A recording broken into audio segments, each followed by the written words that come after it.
Johnny here. Now, with Travis Ludlow cracking on with his around the world journey, we thought it would be a good opportunity to look back at his interview with us from the Thursday Night Flyer live stream back in March. So have a watch and enjoy. Travis, thanks for joining us. So just kick us off by telling us about your early flying experiences and learning to fly. Yeah, well, I started flying when I was about 13. Started in gliders at Booker Aviation. I had some great memories there. It was really fun. All the instructors there are amazing. So it taught me, the initial experience of actually how to fly an aircraft at a young age. And I eventually went on to fly solo on my 14th birthday there. And I'm not sure. I think less than half a dozen people have done. Oh, actually, probably more than half a dozen have done that. So it's a very small amount of people who have done that.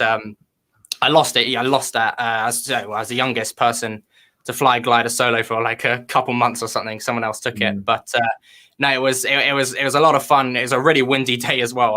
I'm surprised that I went up surprised I went flying. And then after that, I started my PPL at Booker, and eventually finished it at White Waltham. Brilliant.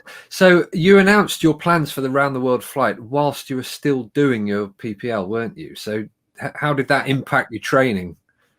Yes. So I as I said, I initially started training at Booker, and then. My instructor was great. He seemed great. And until I told him about my around the world flight, and he instantly thought I didn't really feel up to it. And he even told me before I was a natural pilot. I'm not sure if he's just telling me that because I'm young, but it scared him basically. He didn't like it, and but the reaction to the CF. I think the reason he didn't like it was because the 16-hour flights over the Pacific are what the Earth Runners had to do. Previous Earth Runners have had to do up until 2018, and this was in 2018, early 2018. So and at that time, Russia didn't allow general aviation to fly into their country. So he was terrified about me flying over the ocean, and I was as well. I agreed with him. My parents agreed with him as well. So they didn't like it.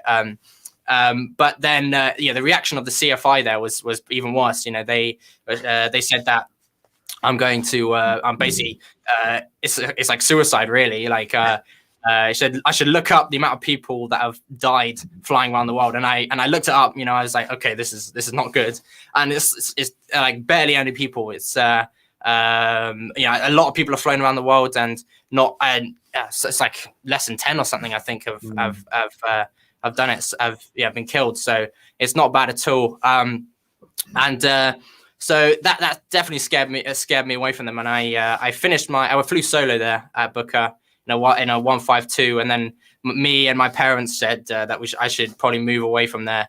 And then I moved off to White Waltham, and the instructors there were amazing. I told them they fully supported it. I think they trained me a little bit harder because they knew what I was doing. But I'm really grateful for that because I definitely need that learning and experience for the where I'll be going. And eventually, I finished my PPL there. Big thanks to Dean, the CFI there at White Waltham, who definitely drilled it all into me, made sure that I learned everything. And once I passed my PPL, I actually still had I was 16 and a half, so I still had 16 months to wait to get my private pilot's license. So on my 17th birthday, I went down to the in the morning of my 17th birthday, I went down to the CAA offices at Gatwick, waited outside, and they came. They gave me my license, and they even gave me a little birthday note on that. So they're really great and really supportive, and they super organized. So it was great for that. Yeah. Excellent. So the past year has obviously thrown a spanner in the works of everything in the entire world. But just tell us, how has it affected the route? Have you had any changes planned? Yeah, so the route, obviously, as soon as I planned the flight, the route has constantly been changing. So when we initially heard of COVID, we thought of just making the route as quick as possible. Then as COVID got better again in the summer, we thought, okay, we could make this flight longer, and because we have more time, because I still got so much longer until I get my record. And so behind me, this is this is a really recent route of flight, as you can see behind me. But this has already changed. This is very recent. I've already changed this. So currently, my route of flight around the world is pretty much the same as this, through Russia. Well, starting off in the UK. It's really hard to actually see. So control it. There we go. So yeah, starting off in the UK. But instead of, as you can see here, flying down to Tunisia, I'm basically just going to cross all of Europe, go through Russia. So I'm traveling east around the world.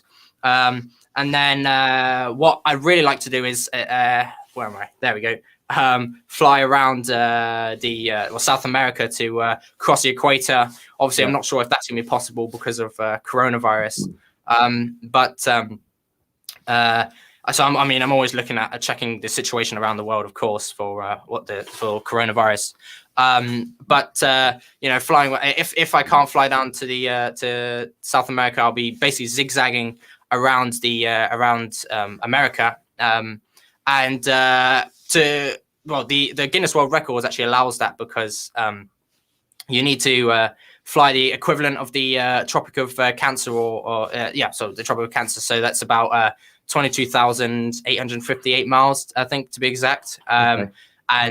So this route flight is about 24,000 miles.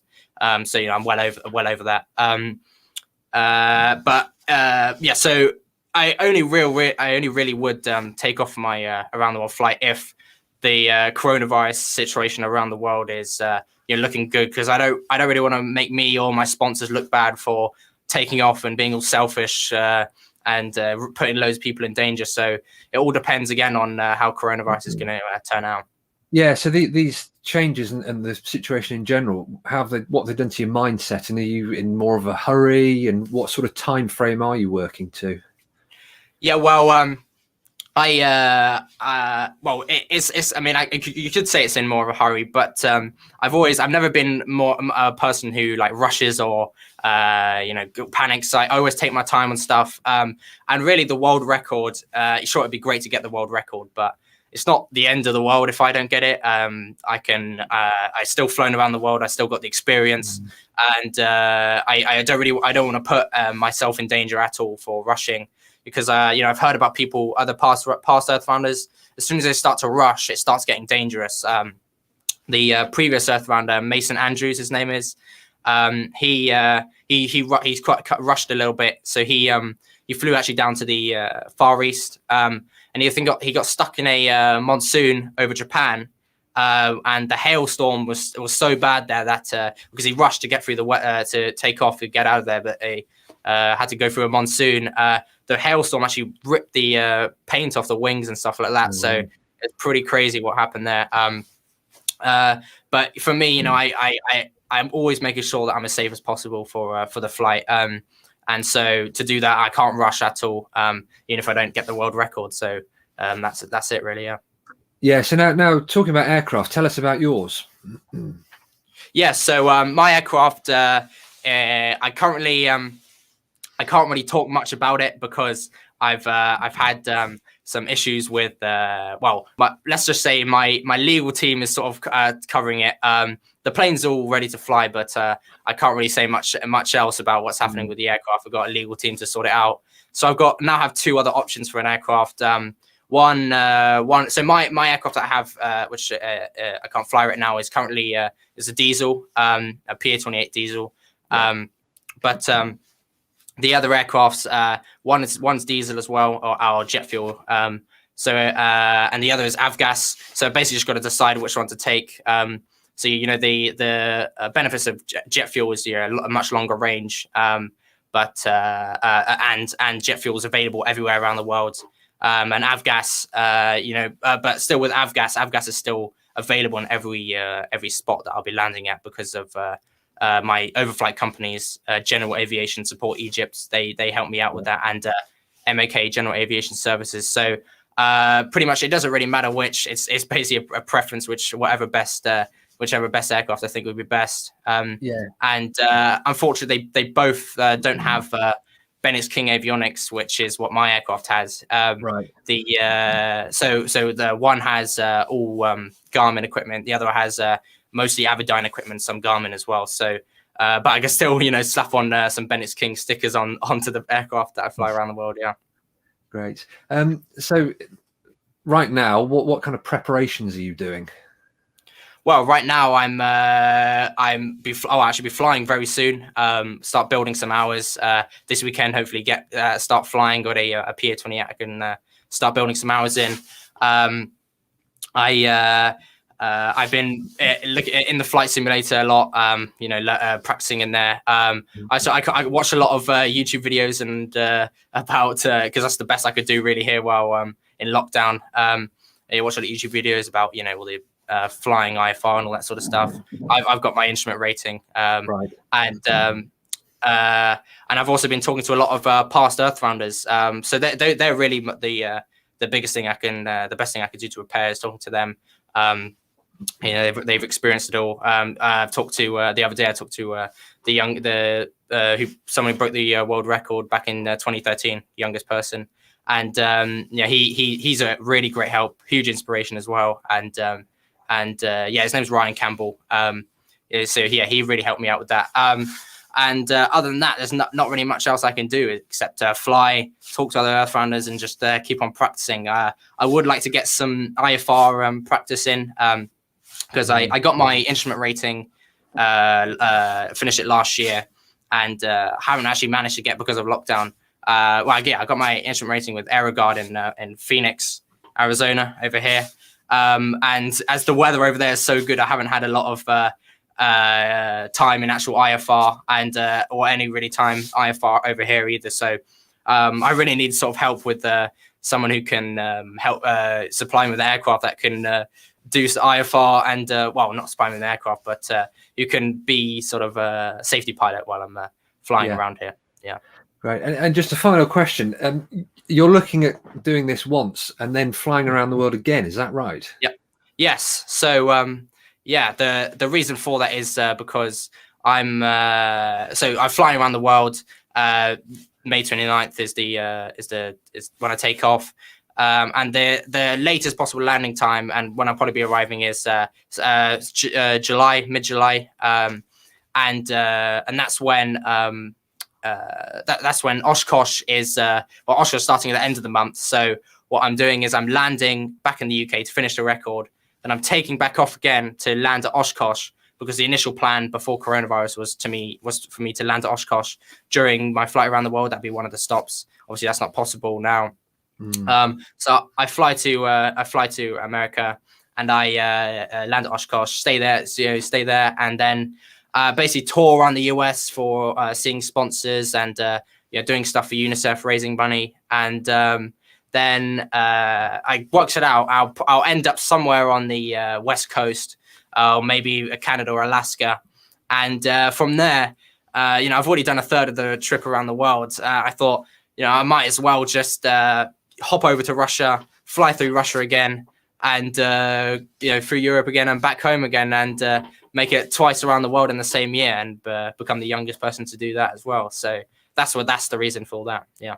Fantastic. Twice. And just one final quick question that I've just thought of. On the current route, what's the longest planned leg that you've got?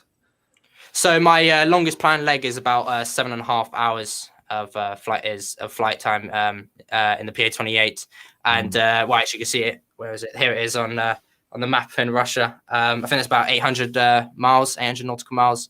So it's a pretty long flight. But if you compare that to some of the previous Earth rounders of 15, 16 hours, it's not long at all. And my average flight time is 4.5 hours. So it's pretty good. Yeah. Fantastic. Well, thanks for joining us, and thanks for answering our questions. It's been great talking to you. Yeah. Thanks a lot. Thanks for having me on. It's been great. Thanks very much for watching. As ever, please leave a comment, like the video, and if you haven't already, do subscribe to our channel for all the latest general aviation news.